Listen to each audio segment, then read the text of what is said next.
You know that sinking feeling?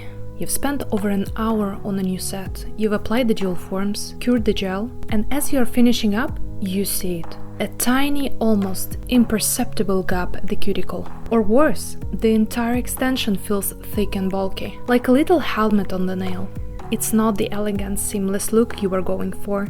It's frustrating, it's disheartening, and if it happens to your clients, it undermines their trust.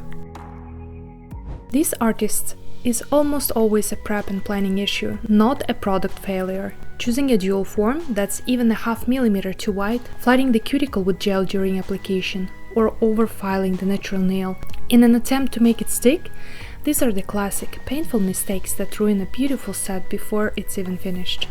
In this video, we are not just doing a manicure. We are performing a full-scale rescue mission on a client who had almost given up on having nice nails. We're going to transform a set that was thick, lumpy, and lifting into timeless, elegant, and most importantly, structurally sound French manicure.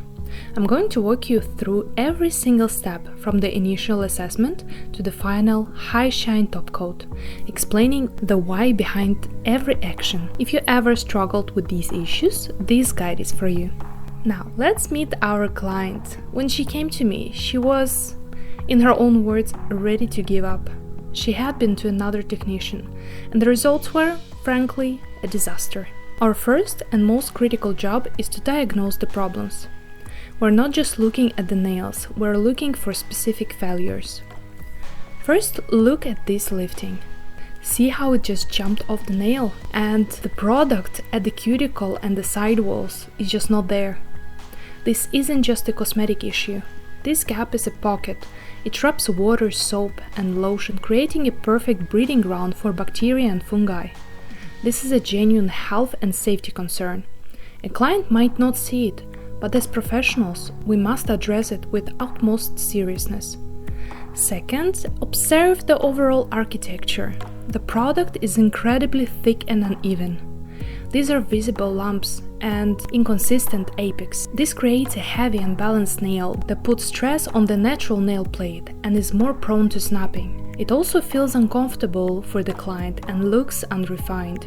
This bulkiness makes any new manicure, no matter how well painted, look cheap and unprofessional.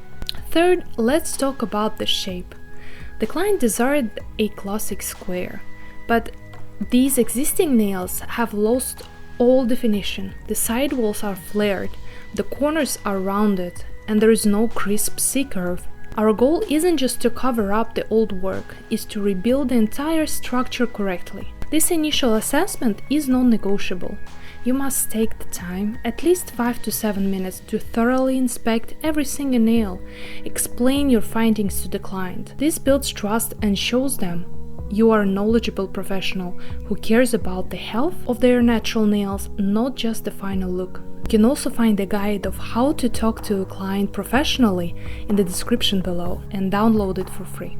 Now we begin the deconstruction. My first and most crucial job is to safely and completely remove all of this old compromised material. I cannot stress this enough. Patience is your greatest tool here. Rushing this process is how you cause heat spikes, damage the natural nail plate, and create grooves and thin spots that will weaken the new set. I'll be using my e-file with a coarse grit. The goal is to remove the bulk of the product without even touching the natural nail. I hold the file at a parallel angle to the nail plate and use light feathering motions. I'm not pressing down, I'm letting the tool do the work. Watch the dust. You want to see the color of the old product, and then, as you get closer, you might see a color change.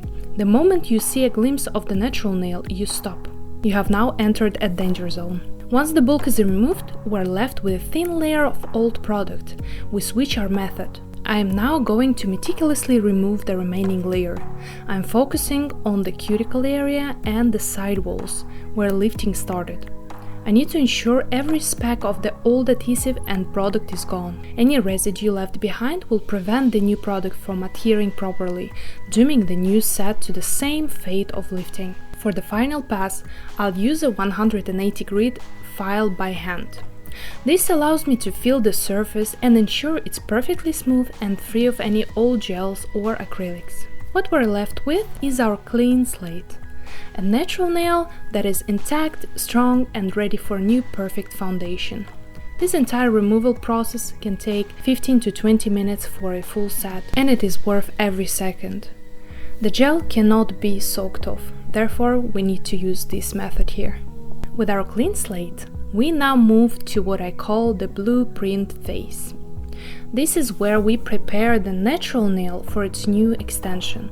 This isn't just roughing up the surface, it's a precise technical ritual. First, we address the cuticles. I'm gently pushing back the eponychium and carefully removing any non-living tissue, the true cuticle, from the nail plate. A perfectly clean nail plate is essential for preventing lifting. Any cuticle left on the plate will act as a barrier between the gel and the nail, causing the product to separate as the nail grows out. Now for the lifting, I am gently etching the entire surface of the natural nail, removing the shine.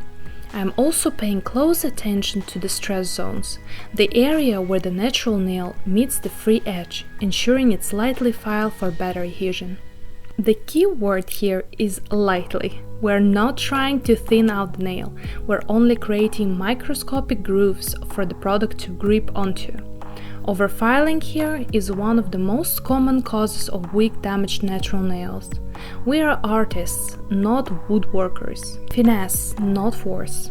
Next, we cleanse. This step removes every trace of oil, dust and moisture from the nail plate. After wiping, I don't touch the nail plate with my fingers again. The natural oils from your skin can instantly compromise the adhesion. Finally, we apply a bonder or a primer. This is the final piece of the prep puzzle. It chemically prepares the nail plate for maximum adhesion. I apply a single thin coat to the entire surface, focusing on the center of the nail and the free edge. And with that, our foundation is immaculate. Now, let's talk about the tool that will define our new structure, the dual form. Choosing the wrong form size is perhaps the single biggest mistake I see artists make. It's the root cause of the bulk, flooding, and unnatural shape. The perfect dual form should match the client's natural nail width, exactly at the cuticle. It should not pinch the sides. For this client, who has slightly weak side walls and desired a strong square shape, the dual form is the ideal choice. Unlike tips, the form creates the entire structure of the extension, allowing us to build a perfect sharp square and reinforce those sides with a defined apex. For the extension, we are using a soft, translucent nude gel. The amount of the product you use is critical. Too much and you get bulk. Too little and you get a weak extension. I start by placing a bead into the dual form and making it work through the dual form. I'm creating a teardrop shape that is slightly thicker in the stress area. Now for the application, I hold the form at a 45-degree angle to the nail. Place the cuticle edge down first, make sure there is no gap, and then I slowly rock the form down onto the nail. I apply gentle, even pressure. I'm watching the side walls to ensure the product doesn't flood the edges. If it starts to, I lift the form, remove the excess product with my brush and try again. A few seconds of correction here saves you 10 minutes of filing later. Once it's perfectly positioned, I hold it steady and cure it for the recommended time, usually 60 seconds for a gel like this. After curing, I gently twist the form to release it. And there it is, the foundation of our new nail. It's already the perfect shape with a defined sidewall and a thin cuticle line. This is the payoff for our precise form selection and product control. We repeat this process for all 10 nails. Consistency is key. Take your time, ensure each form is placed perfectly before you cure. Now we have 10 extensions. They are the right shape, but they are not yet perfect. This is where we move from construction to sculpture. I start with my e-file. My goal is to smooth the entire surface, remove any tiny bumps, and perfect the apex if needed. I'm using very light pressure and constantly moving the file. I'm not trying to change the shape, the form already gave it that. I'm just perfecting it. Next, I refine the cuticle line. Create a gentle, seamless bevel where the extension meets the natural nail. There should be no ledge, no step. Your client should not be able to feel where the natural nail ends and the extension begins. Finally, I shape the free edge using my file. I define the corners of the square, ensuring they are sharp and straight. I check the length and symmetry across all 10 nails. This detailed filing process is what transforms a good set into a great set. Now, the moment many of you probably fear, the freehand French smile line. Let me demystify it for you. So, the secret isn't just a steady hand, it's a combination of the right tool, the right product consistency, and the right technique. First, the tool. I'm using a thin, short hair, angled brush. This gives me maximum control. I'm using a thick, opaque, white gel color. It should not be runny. Runny gels will flood the side walls. I load my brush with a tiny amount of product, and now watch my hand. I am bracing my pinky finger on the client's finger for stability.